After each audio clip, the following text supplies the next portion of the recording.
दोस्तों हमारे पास ये ऑर्डर आया है बलिया से मिस्टर पवन कुमार का, जिन्होंने हमसे ईवी के 105 एच के सेल मंगाए हैं।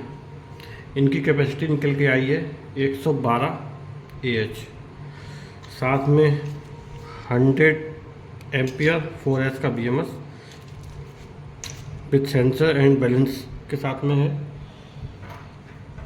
बस बार कॉपर की बस बार है, निकल कोटेड। सिंबल हैं ब्रास के, ये भी सिंबल हैं, ये इसके लिए चाहिए होंगे। ये स्टील के नट हैं सेल के लिए, और ये वोल्ट मीटर।